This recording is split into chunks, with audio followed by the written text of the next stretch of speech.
Équilibre macroéconomique selon John Maynard Keynes, comprendre simplement. Aujourd'hui, nous allons comprendre simplement l'équilibre macroéconomique selon John Maynard Keynes.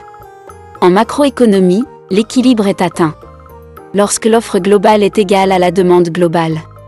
Autrement dit, tout ce qui est produit dans l'économie doit être exactement absorbé par la consommation, l'investissement, les dépenses publiques et les échanges avec l'extérieur.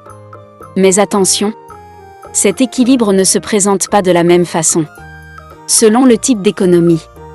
Avant d'aller plus loin, nous vous invitons à mettre une pause à cette vidéo, à cliquer sur le pouce bleu, vous abonner et activer la cloche de notification pour ne rien rater de nos prochaines vidéos.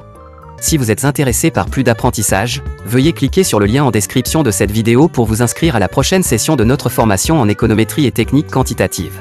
Commençons par le premier cas. Dans une économie fermée sans État, il n'y a ni intervention publique, ni commerce international. Les ménages consomment et épargnent. Les entreprises investissent. L'équilibre est atteint lorsque l'épargne est égale à l'investissement.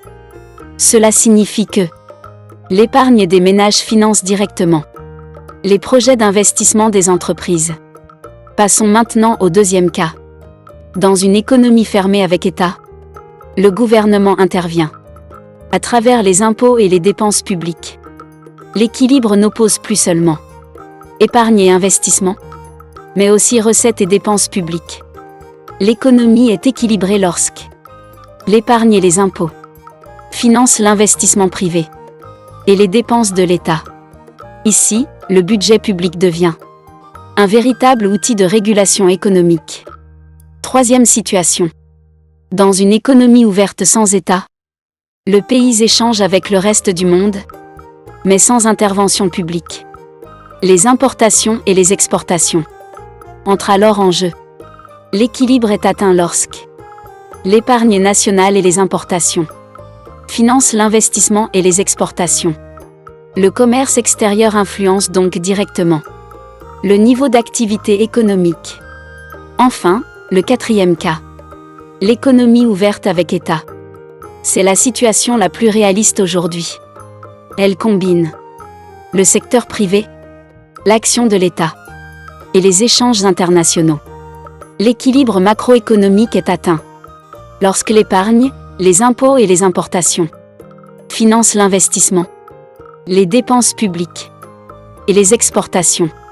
Retenons maintenant l'idée essentielle.